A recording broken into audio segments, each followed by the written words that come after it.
Mutfağınızdaki malzemeleri kullanarak şöyle lekelerden, kırışıklıklardan, sivilcelerden kurtulmak ve cildinizi beyazlatmak, kullanır kullanmaz gözle görülür sonuçlar elde etmek istiyorum. Öyle bir tarif paylaş diyorsanız hadi buyurun bu tarifi hazırlayalım. Pirinç kullanacağım. Aslında pirinci öğüteceğim, toz haline getireceğim. Pirinç unu elde edeceğim. Derseniz ki ben bununla uğraşamam. Pirinç unu kullansam olur mu? Evet olur. Yoksa böyle bir öğütücünüz direkt pirinç unu da kullanabilirsiniz ama ben şöyle kendim yapayım. Biraz daha pütürlü yapıda olduğunda çünkü pirinç unu peeling etkisiyle ölü deriyi çok hızlı soyuyor. Ama dediğim gibi üşeniyorsanız direkt pirinç unu da kullanabilirsiniz. Cildi aydınlatmada, beyazlatmada, ölü deriyi soymada çok etkili ürünlerden birisi pirinç unu. Şimdi bundan öğüttüm ben. Fazla miktarda yaptım. Kapağını kapatıp ihtiyaç halinde tekrar kullanıyorum. Önce 1 yemek kaşığı dolusu koydum. Sonrasında dedim ya bembeyaz olacağız bu tarifi kullanır kullanmaz. O yüzden biraz da süt tozu kullanıyoruz arkadaşlar. 1 çay kaşığı süt tozu kullanırsanız cildiniz bembeyaz olacak. Ve limon geldi. Sivilceleriniz var, onları kurutmak, lekeleri gidermek, kararmaları aydınlatmak, siyah noktaları önlemek ve cildinizdeki yağ oranını dengelemek, ölü deriyi atmak için en güzel ürünlerden bir tanesi limon suyu. Ama cildinizde rozasiyi varsa, böyle cildiniz çok hassassa limonu es geçin arkadaşlar. Ama onun haricinde çok hızlı sonuç almak istiyorum. Cildimde de herhangi bir problem yok diyorsanız 1 tatlı kaşığı limon suyu kullanın mutlaka. Şimdi bir de süt kullanıyoruz. Yalnız ben burada böyle biraz aceleci davrandım. Hemen döktüm sütü. Ölçüyle yaparsanız 2 yemek kaşığı süt yeterli olacaktır. Ben biraz fazla kaçırdım sütü. Ve yumurta, ama yumurtanın akını kullanacağız. Cildi yenileyerek ölü hücrelerden arındıracağız. Fazla yağ atacağız, dolayısıyla sivilce oluşumunun önüne geçeceğiz. Akne ve sivilce izlerini yok edeceğiz. Kan dolaşımını hızlandıracak. Bu da kırışıklıkları yok edecek, ortadan kaldıracak demek. Bir yumurta akı fazla geliyor. Yarım tane yumurta akını karışımın içerisine aktardım. Hepsini böyle bir çırpıcıyla karıştırıyorum. Yoksa çatal yardımıyla da çırpabilirsiniz arkadaşlar. Ben pirinci kendim öğüttüğüm için dediğim gibi böyle biraz pötürlü yapıda oldu. Normalde yumurta akıyla yaptığım bu tarifler biraz daha kremsi bir kıvam oluyor aslında. Süt fazla kaçırdım demiştim ya, o yüzden tekrardan 1 yemek kaşığı pirinç unundan ilave ettim ve yine karıştırıyorum. Malzemeler bunlar arkadaşlar. İyice karıştırdık, homojen bir kıvam elde ettiğimizde tamam, ama karışıklıklarla daha güzel mücadele etmek istiyorum diyorsanız içerisine 5-6 damla kadar da E vitamini eklemeniz bence harika olacaktır. Ama yoksa kullanmayabilirsiniz. Sonrasında yapacağınız nemlendirme işleminde yoğun bir kırışıklık açıcı kremde kullanabilirsiniz. Ama bu tarife E vitamini de çok yakışıyor arkadaşlar. Biraz fazla ölçülerde yaptım.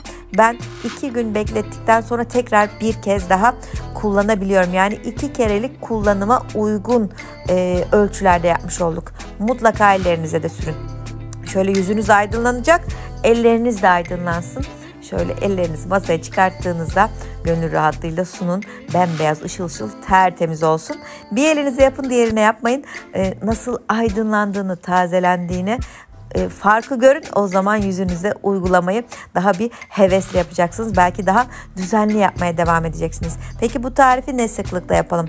Haftada 1 veya 2 kere uygularsanız gözle görülür güzel sonuçlar elde edersiniz. Ne kadar bekletelim? 20 dakika bekletmek yeterli. Sonra ılık suyla cildimden çıkartıyorum. Eğer bastırırsanız, benim yaptığım gibi pirinci kendiniz un haline, toz haline getirirseniz pütürlü yapıda olduğu için cildinizi biraz yorabilirsiniz. O yüzden biraz nazik bir şekilde cildinizden çıkartın. Sonra nazikçe kurulayın. Bakın, uygulamayı yaptığım elimle yapmadığım elin arasındaki farkı bu şekilde siz de görebilirsiniz. Cildi kıçır kıçır yapıyor, şöyle ışıltı katıyor.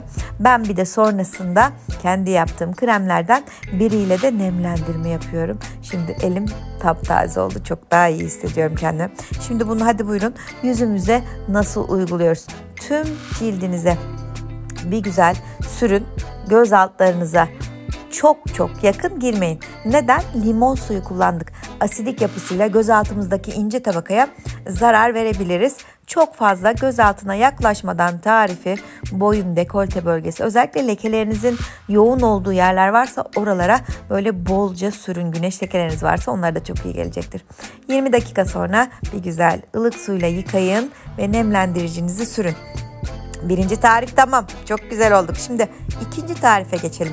Bu sefer de kuru ciltler için yapıyoruz. Az önce fazla yağ olan, sivilceye, akneye meyilli ciltler için olan tarifte yumurta akı kullanmıştım. Ama şimdi yumurta sarısını kullanacağım ki cildim çatladı, kurudu, pul pul dökülüyor özellikle mevsim geçişlerinde. O zaman bu tarif çok iyi gelecek. Bir yumurta sarısını aldım ve üzerine susam yağı. Arkadaşlar susam yağı cilde nem vermede çok etkili yağlardan biri. Şöyle bir çay kaşığının yarısı kadar susam yağı ekledim yumurta sarısının üzerine ve bu ikisini karıştırıyorum. Bakın sadece yumurta sarısı ve biraz susam yağı cildinize gerekli nemi vermede çok etkili iki ürün. Bu ikisi birleşince de çok hızlı, çok güzel sonuçlar veriyor. Gene elimde önce uygulama yapıyorum. Videonun devamını izlerseniz gene yüzümde de uygulamayı yaptığımı göreceksiniz. Bir güzel yedirin. Derseniz ki yumurta sarısı kokuyor, ben bunu nasıl giderebilirim? İçerisine birkaç damla lavanta yağı dökerseniz kokuyu bastırırsınız. Güzelleşmek için bazen dayanabiliyoruz arkadaşlar. Gene 20 dakika beklettim. Sonra ılık suyla cildimden bunu çıkartıyorum. Susam yağını tek başına da kullanabilirsiniz. Böyle akşamları düzenli olarak susam yağını hatta gül suyuyla biraz daha açıp direkt yüzünüze, ellerinize uygulayabilirsiniz. Ben bu yumurta sarısıyla yaptığım tarifte özellikle kuru ciltleri daha nemli hale getirmek için uyguluyorum ya. Çıkarttıktan sonra birkaç damla zeytinyağı döküyorum. Özellikle ellerinizde yapacaksanız zeytinyağı, yüzünüzde yapacaksanız birkaç damla E vitamini uygulaması yaparsanız çok kısa sürede cildinizin nem dengesine kavuştuğunu görürsünüz. O pullanma, dökülme ortadan kalkar. Cildiniz daha ışıltılı, güzel hale gelir.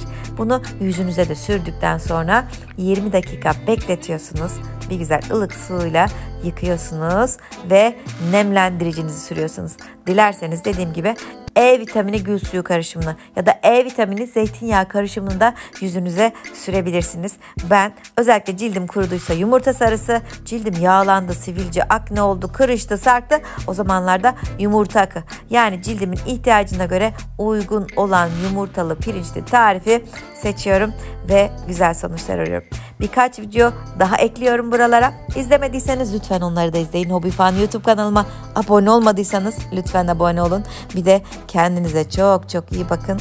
Hepiniz çok güzel olun. Altyazılardan da dilediğiniz dili CC'ye basarak seçebilirsiniz. Birçok dilde izleyebilirsiniz. Bay bay.